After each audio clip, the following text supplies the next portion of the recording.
না না না না, একদম মেনে নিতে পারবো না, একদম মেনে নিতে পারবো না। আমরা মধ্যবিত্ত শিক্ষিত বাঙালি, আমরা কখনো অশিক্ষিত ওই মহিলা কি নাম রেখা পাত্র নাকি ওরকম ক্যান্ডিডেটকে আমরা মানতে পারবো না, মেনে নিতে পারবো না। এটা অশিক্ষিত গ্রামের গরিব, হ্যাঁ, সে এ ভুল ভুল ভুল, আমরা কিছুতেই মানব না। আমরা আমাদের প্রার্থী হবে সেলিব্রিটি, হ্যাঁ, যেমন নুসরাত ছিল, নুসরাত জাহান ওই রকম সেলিব্রিটি চাই, ফাটার ফাটার করে ইংরাজি বলবে, দেখতে ভালো, ও 144কে 174 বলছে কী আছে, ওইরকম ধরনের প্রার্থী চাই আমাদের। আমরা এইসব রেখা ফেকা এইসব রেখা পাত্রপাত্র মানতে পারবো না। আমরা শিক্ষিত ভদ্রলোক, হ্যাঁ, বাঙালি ভদ্রলোক, মধ্যবিত্ত। আমরা সব গরিব ওই রকম গ্রামের অশিক্ষিত মহিলাকে আমরা মানব না। হ্যাঁ, যেমন রচনা ব্যানার্জি খুব ভালো প্রার্থী, খুব ভালো প্রার্থী।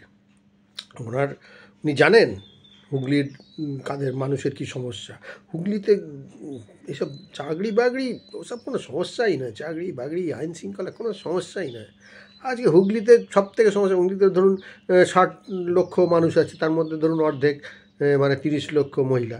হ্যাঁ, হুগলির এখন মেন সমস্যা হলো যে দিদি নাম্বার ওয়ানে যেতে পারছে না। এখন দিদি নাম্বার ওয়ানে গিয়ে পার্টিসিপেট করতে, ওটাই এখন মেন ওখানকার মহিলাদের সমস্যা। না হলে কারণ উনি দিদি কথা দিয়ে দিয়েছেন, যদি ওনাকে এমপি করে পাঠানো হয় প্রথমে হুগলি অগ্রাধিকার, পাটাপাট খালি হুগলির মহিলারা দিদি নাম্বার ওয়ানে যাবে। এই নাহলে ক্যান্ডিডেট, এরম ক্যান্ডিডেট চাই আমাদের একদম। এবার দেখুন বহরমপুরে কি সুন্দর ক্যান্ডিডেট, হ্যাঁ, দারুণ। বহরমপুরের মানুষের প্রধান সমস্যা হলো যে ওরা ইন্ডিয়ান ক্রিকেটার, সব সেলিব্রিটি ক্রিকেটারদের দেখতে পাচ্ছে না, সামনাসামনি চাক্ষুষ দেখতে হবে, ওই নিয়ে ওরা মন মরা হয়ে পড়ে আছে বছরের পর বছর ধরে।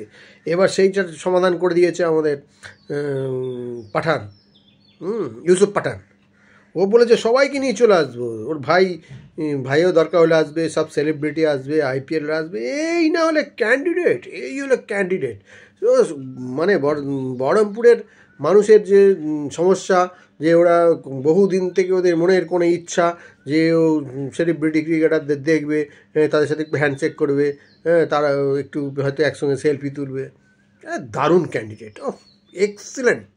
হ্যাঁ, এই ধরনের ক্যান্ডিডেট, হ্যাঁ, যেমন নুসরাতের কথা যেটা বললাম, ক্যান্ডিডেট ছিল, এই হলো ক্যান্ডিডেট। হ্যাঁ, এইসব ক্যান্ডিডেট চলবে না, না না না। বসিরহাটের ওইসব কী নাম জানো, কী পাত্র, রেখা পাত্র, না না না না, অশিক্ষিত। ও বলছে ও যদি এমপি হয় ও কী সব শিল্প করবে, কারখানা করবে। ওর বর তো বাইরে থাকে, চেন্নাই ফেন্নাই থাকে, হ্যাঁ, ওই কী শ্রমিক বলে ওদের, জানো, যে ভুলে গেলাম, ওই সব কী সব বাহারে যারা থাকে তাদের শ্রমিক, তারা যাতে বাইরে না থাকে, তারা যাতে ঘরে থাকে, তারা বাইরে থাকবে, তা আমাদের কি, আমাদের কোনো ব্যাপার আছে নাকি? ওর বর বাইরে আছে তো কী আছে, আমরা এখানে থাকবো, আমরা সংসারের সব ফ্যামিলির সাথে থাকবো। ওরা অশিক্ষিত, ওদের নেই, পড়াশোনা জানে না, ওদের বড়টা বাইরেকার ব্রেন থেকে এখানে কাজ করবে নাকি? অত ইজি, অত সোজা না না না না। তোমরা ভাই যেমন আছে তেমনই থাকো। তো কে সাহস দিল কি ওই প্রধানমন্ত্রী কী যে করে না, হ্যাঁ, আমরা ভোট দেবো সব শিক্ষিত ফর্সা পটাপট ইংরাজি বলো, ওইরকম দেখতে দেবো, এর উচিত হয়নি, এটা একদম ভালো ক্যান্ডিডেট নয়। এর উচিত শিক্ষা দিতে হবে, বাঙালি মধ্যবিত্ত বলে দিলাম। আমাদের সব ক্যান্ডিডেট হতে হবে সব বুদ্ধিজীবী, ওই ধরনের টিভিতে দেখবে সেলিব্রিটি, হ্যাঁ, যেমন হাসিনা বলেছে আমাকে দিনের বেলা সামনাসামনি দেখতে পাবে, যেমন শতাব্দীর পদাঙ্ক অনুসরণ করছে, ফ্রিতে দেখতে পাবে সামনাসামনি, আবার রাত্রেবেলায় আবার দিদি নাম্বার আছে, ওখানকার দিদি নাম্বারে ওরা পার্টিসিপেট করতে হবে। এই নয় ক্যান্ডিডেট, একদম জাম্পেস ক্যান্ডিডেট। আমরা বাঙালি মধ্যবিত্তরা আমরা কিছুতেই মেনে নেবো না সন্দেশখালী ক্যান্ডিডেটকে, একদম। এটা না হলে অসম্ভব। এটাই করতে হবে আমাদের, বলে সবাই মিলে প্রতিবাদ করতে হবে, যে না, এই ধরনের ক্যান্ডিডেট আর দেওয়া যাবে না। আমাদের সব সেলিব্রিটি ফর্সা ইংরাজি জানা, এইসব ক্যান্ডিডেট দিতে হবে। কেন আমরা যাদের ভোট দেবো, ও পড়াশোনা জানবে না, সম্ভব না, মেনে নিতে পারবো না। আপনারা কি বলেন, আমি ঠিক বলেছি না? হ্যাঁ, জানাবেন কিন্তু, একদম জানাবেন।